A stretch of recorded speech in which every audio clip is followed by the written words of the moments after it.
कांग्रेस बुलाई है, क्या कुछ विशेष? आज का जो मुख्य उद्देश्य था जो हमने रखा है, थोड़ा फिर बोलो। तो आज 73वां फाउंडेशन डे सेलिब्रेट कर रहे हैं भारतीय मानक ब्यूरो। इसका मुख्य उद्देश्य यही था कि लोगों को इसके गुणवत्ता क्वालिटी के बारे में पता लगे, क्योंकि ग्राहक उस चीज़ के लिए जागरूक नहीं है। उनको ये पता नहीं होता है कि कैसे हम उस चीज़ को जस्टिफाई करें कि वो सही है गलत है। तो हमने उनको आज BIS की केयर ऐप के बारे में बताया है, जो इलेक्ट्रॉनिक प्रोडक्ट है उनके हॉलमार्क के बारे में बताया है, गोल्ड के हॉलमार्क के बारे में बताया है, ISI के बारे में बताया है। लोगों को ये पता ही नहीं है कि कौन सा सही है कौन सा गलत है। तो हमने एक ओवरव्यू दिया है जो कि यहाँ स्काईलार्क में हुआ है आज फाउंडेशन डे पे BIS पे। तो हमने ये एक अच्छा सेलिब्रेशन हुआ। उत्पाद को और सर्टिफिकेशन की क्यों जरूरत पड़ती है? देखिए, किसी चीज़ के सर्टिफिकेशन इसलिए इम्पोर्टेंट है, यदि आप क्वालिटी दे रहे हैं ग्राउंड पे, यदि आप सर्टिफाइड हैं तो आप एक अच्छे लेवल तक अपना एक इंट्रो अच्छा लेवल तक दे सकते हैं कि हमारे पास ये सर्टिफाइड है इंडियन गवर्नमेंट द्वारा। हम इससे उसको फेथ बनता है कंज्यूमर को, इस तभी आपके उसको ले पाते हैं वो चीज़। भारतीय मानक किस तरह के काम कर रहे हैं? भारतीय मानक ब्यूरो जितनी भी क्वालिटी से अनुसंधान है या उनकी क्वालिटी की जो मिसयूज हैं उनके बारे में अवेयर कर रहा है। लोगों को इसके बारे में किस तरह की जानकारी देना चाहिए?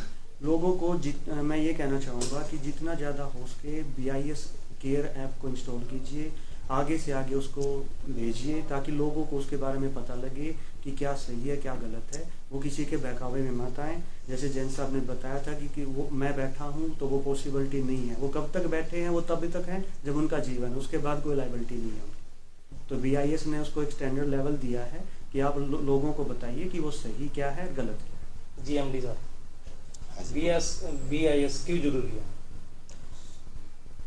BIS इसलिए ज़रूरी है कि बगैर BIS के कोई स्टैंडर्ड आपके पास है ही नहीं, कोई प्रमाणिक कोई चीज़ है ही नहीं आपके पास। क्या आप बना रहे हो क्या नहीं बना रहे तो किसको पता है? सब लोग अच्छा बताते हैं मेरा अच्छा है मेरा अच्छा है। अगर आप एक रजिस्ट्रेशन कराते हो तो एक गवर्नमेंट में रजिस्ट्रेशन कराते हो तो एक आपका एक स्टैंडर्ड बनता है और एक आप उनको फॉलो करना पड़ता है और उसकी क्वालिटी में हमारे कस्टमर को भी एक फेद होता है। तो वो हम चाहते हैं कि भाई एक अच्छी क्वालिटी अगर बना ही रहे हैं तो क्यों नहीं उसको रजिस्टर कराएं हम उसके अंदर। एक्चुअली ये प्रोग्राम तो BIS का हम तो फैसिलिटेट किया है इसको भाई। तो लोगों का अवेयरनेस में हम भी चाहते हैं कि अवेयरनेस जाए और ये भी चाहते हैं अवेयरनेस जाए। सिर्फ एक स्काईलार्क अभी है तो इनकी जीन में जिन्होंने स्टैंडर्ड कराया है, क्योंकि स्काईलार्क चाहती है कि ये मतलब होना चाहिए, गवर्नमेंट का भी होना चाहिए, गवर्नमेंट भी देखे कि भाई क्या कर रहे हो आप। हम चाहते हैं ये काम ताकि कस्टमर के पास अच्छी क्वालिटी जाए, हमारा अवेयरनेस जाए इसकी। एक आपका लोगो के साथ में एक ब्रांड लाइन आती, quality is our endeavour. Skylark इस लाइन को किस तरीके से अपने उत्पाद के साथ और उसकी गुणवत्ता के साथ मैच करता है और यही टैग लाइन आपने क्यों ली? अब हम चाहते हैं कि भाई कंज्यूमर का भला कब होगा, कंज्यूमर कब जिंदा रहेगा? जब उसको अच्छा प्रोडक्ट मिलेगा। गंदा प्रोडक्ट से कभी भी सस्ता दे के वो जिंदा नहीं रहता। उस जो एक अच्छा प्रोडक्ट होता है वो अमूल्य होता है, मूल्य नहीं होता उसका रियल में। पर ये नहीं सस्ता कर दिया तो भाई कंज्यूमर बेचारा पता नहीं होता तो जो बोलता है वो समझ लेता है ये ठीक है ठीक है।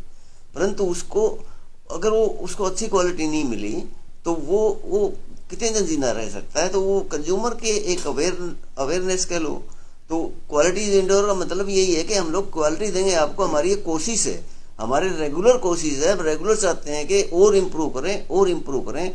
ये नेवर एंडिंग प्रोसेस है। हम अगर आज कहीं पर है तो कल उससे बेटर हो, इस हमारा इंड्योर है, ये हमारी कोशिश है। और वही हम प्रैक्टिकल जीवन में हमारे एम्प्लॉइज में सब जगह एक ही बात कहते हैं, भाई अपना तो एक ही ताकत है अपने अंदर, वो है क्वालिटी, दूसरी कोई ताकत नहीं हमारी। ठीक है, प्राइस भी फिर भी हम बहुत मैच करने की कोशिश करते हैं, परंतु मार्केट में क्या पता क्या लोअर भी प्राइस है हायर भी प्राइस है।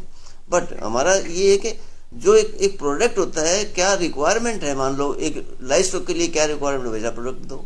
अगर कोई इक्विपमेंट की कोई क्वालिटी, उसकी लॉन्ग रन अच्छी लाइफ होनी चाहिए, उसके फीचर अच्छे होने चाहिए, लाइफ उसकी लंबी होनी चाहिए, ये सब बातें होती हैं क्वालिटी में। तो हमारा एक कोशिश है कि हम मैक्सिमम से मैक्सिमम बेटर करते जाएं इसको। आज जहाँ पर हो कल उससे ज़्यादा ऊपर हो क्वालिटी के अंदर। ये हमारा इंड्योर है, ये हमारी कोशिश है, ये हमारी फिलोसफी है कि it is never ending process और हमें इसमें लगा रहना पड़ेगा और आगे इसको बढ़ाना पड़ेगा। तभी एक क्वालिटी का मतलब है इंड्योर का। एमडी साहब, जिस तरीके से जो स्काईलार्क का ब्रांड है वो पिछले 40 साल से मार्केट में है, तो किस दाम के मामले में किस तरीके से आपको चुनौती का सामना करना पड़ता है, चैलेंजेस फेस करने पड़ते हैं? क्योंकि जो बाकी प्लेयर है वो भी आते हैं नए नए जो कम दाम पर वो प्रोडक्ट बेचते हैं, तो चुनौतियां क्या रहती है उनके सामने? उसके लिए जो चुनौती हमारे पास रहती है, जैसे मान लो पोल्ट्री फीड में आता हूँ, पोल्ट्री फीड में अवेलेबल नहीं होता। हमारे जो सप्लायर हैं, जो हमारे वेंडर हैं, वो अवेयर नहीं है। उनको टॉक्सिन के बारे में बताते हैं, टॉक्सिन तो भाई अब टॉक्सिन का हमें पता नहीं है। टॉक्सिन तो ये तो कोई गारंटी नहीं देते हम टॉक्सिन की, जब टॉक्सिन बहुत इंपॉर्टेंट है। टॉक्सिन है तो मर जाएगा, कोई भी आदमी हो या जानवर हो तो मरेगा, तो टॉक्सिन खाएगा। तो वो वहाँ पर भी अवेयरनेस नहीं है बिल्कुल भी। उनको हमने बल्कि अपने जो वेंडर हैं उनको हमने मशीनें परचेज करके दी हैं टॉक्सिन टेस्ट कराने की, हमारे वेंडर तक। भाई तुम अब मत भेजो हमारे पास, क्योंकि तुम्हारा प्रोडक्ट फेल होगा, तुम्हारा वापिस जाएगा, फिर तुम्हारा खर्चा पड़ता है, तो आप ही टेस्ट करके भेज दो हमारे पास, ताकि आप हम पैसा दे देंगे आपको, कोई बात नहीं, बट आप टेस्ट करके भेज दो, ये खर्चे तो बचेंगे आपके। हमारी जो आपके साथ जो तकरार होती है वो कम होगी। अगर मेरे पास आया तो प्रोडक्ट वैसी क्वालिटी का आएगा, तो मेन तो टॉक्सिन है। टॉक्सिन अगर ज्यादा होंगे तो बहुत प्रॉब्लमेटिक है। अदर न्यूट्रिशन तो चल जाएंगे, बट टॉक्सिन नहीं चलता। टॉक्सिन बहुत कंट्रोल करना चाहिए। वो अगले तो दूसरे न्यूट्रिशन डाल के बैलेंस कर देंगे, पर टॉक्सिन वो कैसे हटाएंगे? हम टॉक्सिन हटा नहीं सकते उसको।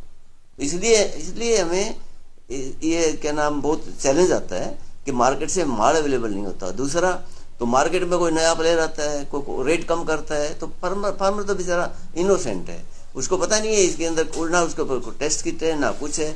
तब वो मुर्गियां मरती हैं, तब उसको पता लगता है यार तेरे तो नुकसान होने लग रहा है, फिर चेंज करके देखता है, तो उसको फिर वो अपना दूसरा बीट लेता है। वो भी एक चैलेंजिंग है। लो क्वालिटी जो प्रोड्यूसर हैं वो भी चैलेंजिंग है, वो भी हमेशा बिजनेस में चैलेंजिंग है हमेशा। अगर वो लो प्रोडक्ट क्वालिटी को कहते तो हर एक आदमी अच्छा है, पर रियल में तो नहीं होते अच्छे वो। तो वो जरूरी है कि वो फिर अल्टीमेटली कहाँ पता लगता है, जो उनको प्रॉब्लम आती है तभी वो चेंज होते हैं। इसलिए हम लोग इतने दिन से लोग मार्केट में तो ब्रांडिंग उसी को कहते हैं। तो रेगुलर कंटिन्यूअसली आप अच्छा प्रोडक्ट दो, क्वालिटी मेंटेन करके और प्राइस को कंट्रोल करके, तभी आपको ब्रांडिंग आप कह सकते हो कि आपका प्रोडक्ट में विश्वास करेंगे लोग। वो एक दिन का काम नहीं है भाई। एमपी जैन जी, जिस तरीके से एमडी साहब ने बताया कि धोखा खाने के बाद जो कंज्यूमर है उसको पता चलता है क्या सही है क्या गलत है, लेकिन एक अधिवक्ता के तौर पर आप कैसे उपभोक्ता के अधिकारों की सुरक्षा कर पाते हैं, और उपभोक्ता के पास ऐसे क्या क्या समाधान है अदालती तौर पर जिससे वो जो है अदालत में जाकर न्याय पा सकता है? मैं थोड़ा सा अपने शब्दों में इसको इस प्रकार से लूँगा। मार्केट में एक प्रोडक्ट आई और उस प्रोडक्ट की बिक्री होने लगी, बहुत अच्छे से बिक्री होने लगी, तो दूसरा व्यापारी 1 मिनट में इस बात को भांप जाता है कि ये प्रोडक्ट कैसे हथियाया जाए, इस प्रोडक्ट की जो सेल है उसको कैसे हथियाया जाए। तो इस प्रकार के वो देख करके अपने कम लागत में उसी प्रोडक्ट की शक्ल नकल करके और वो प्रोडक्ट मार्केट में उठाने की कोशिश करता है, जिस कारण से जो एंड कंज्यूमर है उसको उतना फ़ायदा नहीं होता, बल्कि उल्टा नुकसान होता है। तो इस प्रकार से पहले तो शुरू में कॉपीराइट एक्ट आया 1999 में, 1999 के बाद 2007 में ट्रेडमार्क एक्ट आया, और फिर BIS के बारे में 2016 में ये पार्लियामेंट ने एक्ट पास किया। तो इनमें है क्या? इनमें ये है कि अगर कोई इस प्रकार के गलत प्रतिस्पर्धा कट थ्रोट कंपटीशन से कम पैसे में नकली माल बेच रहे हैं उसको दुरुस्त किया जा सके। और ट्रेडमार्क एक्ट में तो ये है कि अगर उसकी शिकायत करते हैं इस प्रकार से और उसको रेड वगैरह पड़ती है तो उसका सारा माल जब्त हो जाता है और कॉन्फिस्केट होकर के उसका सील हो जाता है वो प्रेमिसेस।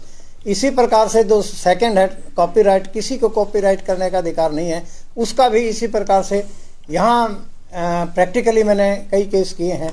मार्केट में एक साबुन का था, साबुन और डिटर्जेंट की, वो नकली उसी प्रकार से सिमिलर फोटो छाप करके, सिमिलर लोगो बना करके, सिमिलर कलर इम्पैक्शन दे करके इस प्रकार के करता था, तो उनकी बंद हो गया। दूसरी बात यह है कि जो कॉपीराइट एक्ट है उसमें तो यह है कि आपका जो सामान है उसकी नकल करके और मार्केट में उसी तरह का उतारना, जो आपके प्रॉफिट हैं वो दूसरा ले जाना।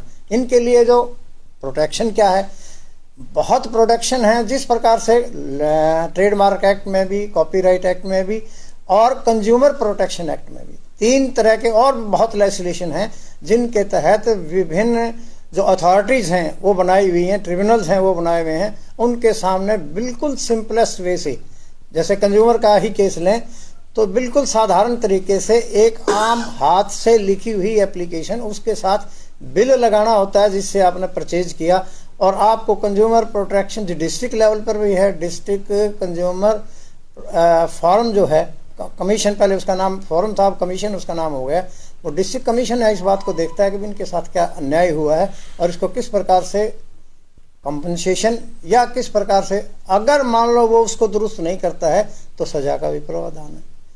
तो इस प्रकार से इस स्टैंडर्डाइज चीज़ें, अच्छी चीज़ें मार्केट में मिलें, उसके लिए लॉ ये प्रोवाइड करता है।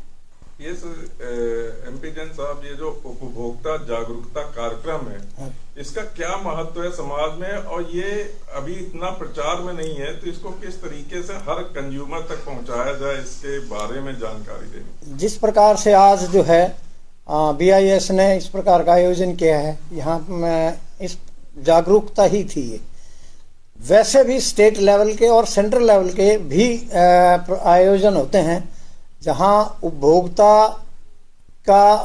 का दिवस मनाया जाता है, जहाँ उनको इस बात के लिए दिया जाता है, एक्ट दिए जाते हैं, पम्फलेट्स दिए जाते हैं, उसके माध्यम से जानकारी है। ये बात सही है कि जितनी जानकारी होनी चाहिए इन कानूनों के प्रति या उनके अधिकारों के प्रति, नकली सामान से बचें उसके प्रति उतनी जानकारी अभी पब्लिक में नहीं पहुंच पाई है, लेकिन जिस प्रकार के प्रयास हो रहे हैं बहुत शीघ्र ही इस प्रकार का अचीवमेंट ले सकेंगे। नितेश ढोल जी, जो स्काईलार्क का नया प्रोडक्ट है स्काईलार्क पशु आहार, तो वो गुणवत्ता के मानकों पर कैसे खरा उतर रहा है ग्राहकों में, और किस तरीके से मार्केट में अपनी एक जगह बना रहा है, उसके बारे में बताएं। सबसे पहले तो हमने जो सबसे पहला काम किया कि हम BIS सर्टिफिकेशन हमने उसके ऊपर लिया, ताकि हम ग्राहकों के बीच में एक अवेयरनेस ला सकें कि हमारे प्रोडक्ट में ये सर्टिफाइड है।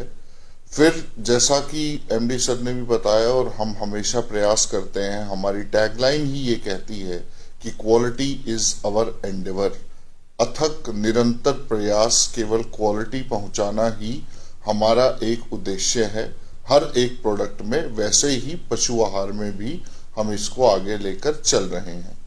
और मार्केट की यदि हम बात करें तो आम किसान तक घर घर पहुंचाने के लिए हमारी सप्लाई चेन, हमारा सेल स्टाफ और विभिन्न प्रकार की एक्टिविटीज, गतिविधियां हम मार्केट के अंदर करते हैं, कस्टमर को अवेयर करने के लिए, कस्टमर को जागरूक करने के लिए कि संतुलित आहार आज कितना आवश्यक है, स्पेशली इस नकली सामान के दौर में, जब कोई भी एक जल्दी से उत्पाद बना के और मार्केट में उतार देता है। तो इस प्रकार की चुनौतियों का सामना करते हुए हम अपने अवेयरनेस प्रोग्राम्स भी चलाते हैं समय समय पर, और ग्राउंड लेवल पे जाके, घर घर जाकर, जिसको हम डोर टू डोर एक्टिविटी कहते हैं, उनके माध्यम से हम अवेयरनेस पहुंचा रहे हैं ग्राहकों के बीच।